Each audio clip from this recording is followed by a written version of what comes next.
मेरे प्यारे दोस्तों, दिल्ली की गौरी चैनल पर आप सभी दोस्तों का स्वागत है। सभी को नमस्कार। आप यदि इस चैनल पर नए हैं तो कृपया मेरे चैनल को सब्सक्राइब, लाइक, शेयर और बेल आइकॉन को जरूर प्रेस कर। आइए चलते हैं एक नई कहानी की ओर। पंचतंत्र की शिक्षा देने वाली 5 कहानियाँ। कहानी क्रमशः 1, लड़ते बकरे और सियार। कहानी पंचतंत्र की। एक दिन एक सियार किसी गांव से गुजर रहा था। उसने गांव के बाजार के पास लोगों की एक भीड़ देखी। कौतूहलवश वो सियार भीड़ के पास ये देखने गया कि क्या हो रहा है। सियार ने वहां देखा कि 2 बकरे आपस में लड़ाई कर रहे थे। दोनों ही बकरे काफी तगड़े थे, इसलिए उनमें जबरदस्त लड़ाई हो रही थी। सभी लोग जोर जोर से चिल्ला रहे थे और तालियां बजा रहे थे। दोनों बकरे बुरी तरह से लहूलुहान हो चुके थे और सड़क पर भी खून बह रहा था। जब सियार ने इतना सारा ताजा खून देखा तो अपने आप को रोक नहीं पाया। वो तो बस उस ताजे खून का स्वाद लेना चाहता था और बकरों पर अपना हाथ साफ करना चाहता था। सियार ने आप देखा न ताब और बकरों पर टूट पड़ा, लेकिन दोनों बकरे बहुत ताकतवर थे। उन्होंने सियार की जमकर धुनाई कर दी, जिससे सियार वहीं पर ढेर हो गया। सीख, लालच से प्रेरित होकर कोई भी अनावश्यक कदम नहीं उठाना चाहिए और कोई कदम उठाने से पहले भलीभांति सोच लेना चाहिए। कहानी क्रमशः 2, मूर्ख साधु और ठग। कहानी पंचतंत्र की। एक बार की बात है, किसी गांव के मंदिर में देव शर्मा नाम का एक प्रतिष्ठित साधु रहता था। गांव में सभी लोग उनका सम्मान करते थे। उसे अपने भक्तों से दान में तरह तरह के वस्त्र, उपहार, खाद्य सामग्री और पैसे मिलते थे। उन वस्त्रों को बेचकर साधु ने काफी धन जमा कर लिया था। साधु कभी किसी पर विश्वास नहीं करता था और हमेशा अपने धन की सुरक्षा के लिए चिंतित रहता था। वो अपने धन को एक पोटली में रखता था और उसे हमेशा अपने साथ लेकर ही चलता था। उसी गांव में एक ठग रहता था। बहुत दिनों से उसकी नजर साधु के धन पर थी। ठग हमेशा साधु का पीछा किया करता था, लेकिन साधु उस गठरी को कभी अपने से अलग नहीं होने देता। आखिरकार उस ठग ने एक छात्र का वेश धारण किया और उस साधु के पास गया। उसने साधु से मिन्नत की कि वो उसे अपना शिष्य बना ले, क्योंकि वो ज्ञान प्राप्त करना चाहता था। साधु तैयार हो गया और इस तरह से वो ठग साधु के साथ ही मंदिर में रहने लगा।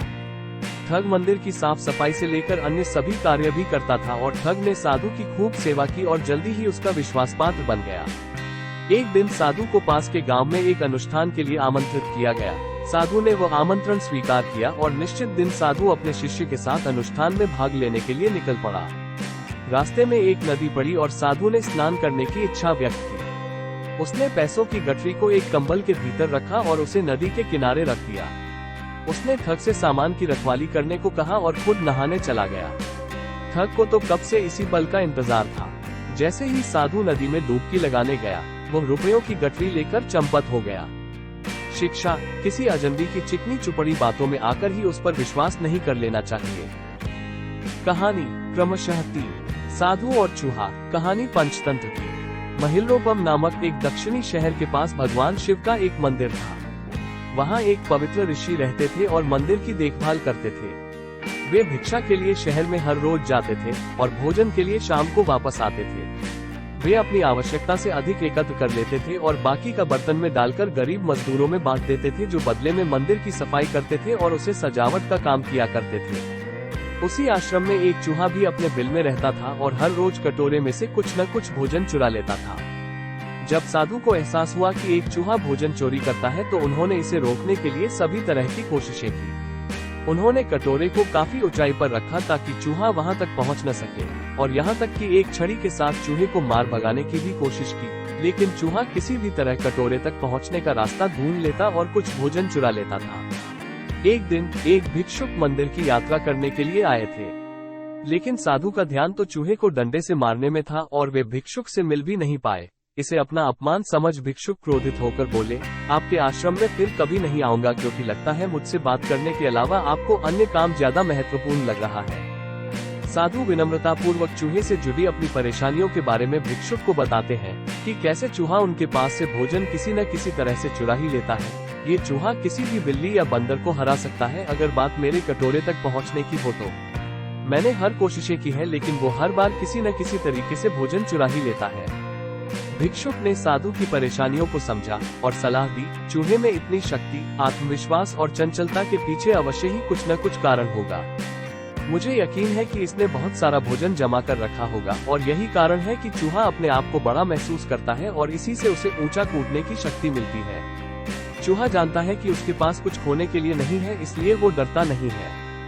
इस प्रकार साधु और भिक्षुक निष्कर्ष निकालते हैं कि अगर वे चूहे के बिल तक पहुंचने में सफल होते हैं तो वे चूहे के भोजन के भंडार तक पहुंचने में सक्षम हो जाएंगे। उन्होंने फैसला किया कि अगली सुबह वो चूहे का पीछा करेंगे और उसके बिल तक पहुंच जाएंगे।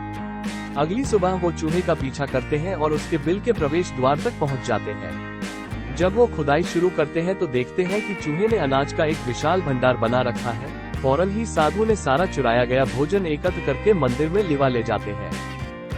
वापस आने पर अपना सारा अनाज गायब देख चूहा बहुत दुखी हुआ और उसे इस बात से गहरा झटका लगा और उसने सारा आत्मविश्वास खो दिया। अब चूहे के पास भोजन का भंडार नहीं था, फिर भी उसने फैसला किया कि वो फिर से रात को कटोरे से भोजन चुराएगा। लेकिन जब उसने कटोरे तक पहुंचने की कोशिश की तब वो धड़ाम से नीचे गिर गया और उसे यह एहसास हुआ कि अब न तो उसके पर शक्ति है और न ही आत्मविश्वास। उसी समय साधु ने भी छड़ी से उस पर हमला किया। किसी तरह चूहे ने अपनी जान बचाई और भागने में कामयाब रहा और फिर वापस मंदिर कभी नहीं आया। यदि हमारे पास भी संसाधनों की कमी न हो तो हम में भी अद्भुत शक्तियाँ और आत्मविश्वास की कमी कभी नहीं आ सकती। कहानी क्रमशः 4 मूर्ख मित्र। कहानी पंचतंत्र की। किसी राजा के राजमहल में एक बंदर सेवक के रूप में रहता था। वो राजा का बहुत विश्वास पात्र और भक्त था। अंतःपुर में भी वो बेरोक टोक जा सकता था। एक दिन जब राजा सो रहा था और बंदर पंखा झल रहा था तो बंदर ने देखा एक मक्खी बार बार राजा की छाती पर बैठ जाती थी। पंखे से बार बार हटाने पर भी वो मानती नहीं थी, उड़कर फिर वहीं बैठी जाती थी। बंदर को क्रोध आ गया।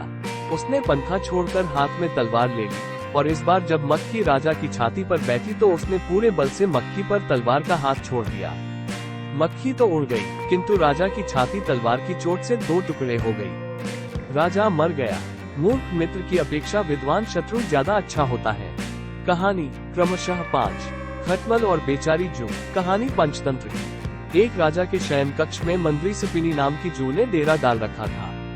रोज रात को जब राजा जाता तो वो चुपके से बाहर निकलती और राजा का खून चूसकर फिर अपने स्थान पर जा छिपती। संयोग से एक दिन अग्निमुख नाम का एक खटमल भी राजा के शयन कक्ष में आ पहुंचा। जू ने जब उसे देखा तो वहां से चले जाने को कहा। उसने अपने अधिकार क्षेत्र में किसी अन्य का दखल सहन नहीं था। लेकिन खटमल भी कम चतुर न था। बोलो, देखो, मेहमान से इसी तरह बर्ताव नहीं किया जाता। मैं आज रात तुम्हारा मेहमान हूँ। जू अंततः खटमल की चिकनी चुपड़ी बातों में आ गई और उसे शरण देते हुए बोली, ठीक है, तुम यहाँ रात भर रुक सकते हो, लेकिन राजा को काटोगे तो नहीं उसका खून चूसने के लिए। खटमल बोला, लेकिन मैं तुम्हारा मेहमान है, मुझे कुछ तो दोगी खाने के लिए, और राजा के खून से बढ़िया भोजन और क्या हो सकता है। ठीक है, जू बोली, तुम चुपचाप राजा का खून चूस लेना, उसे पीड़ा का आभास नहीं होना चाहिए। जैसा तुम कहोगी बिल्कुल वैसा ही होगा, कहकर खटमल शयन कक्ष में राजा के आने की प्रतीक्षा करने लगा। रात ढलने पर राजा वहां आया और बिस्तर पर पड़कर सो गया। उसे देख खटमल सब कुछ भूलकर राजा को काटने लगा, खून चूसने के लिए। ऐसा स्वादिष्ट खून उसने पहली बार चखा था, इसलिए वो राजा को जोर जोर से काटकर उसका खून चूसने लगा। इससे राजा के शरीर में तेज खुजली होने लगी और उसकी नींद उचट गई। उसने क्रोध में भरकर अपने सेवकों से खटमल को ढूंढकर मारने को कहा। ये सुनकर चतुर खटमल तो पलंग के पाए के नीचे छिप गया, लेकिन चादर के कोने पर बैठी जू राजा के सेवकों की नजर में आ गई। उन्होंने उसे पकड़ा और मार डाला। हमें अजनबियों की चिकनी चुपड़ी बातों में आकर उन पर भरोसा नहीं करना चाहिए, अपितु उनसे सावधान ही रहना चाहिए। मिलता हूँ दोस्तों अपनी अगली नई कहानी के साथ, तब तक आप सबको दीपक डोगरा का प्यार भरा नमस्कार।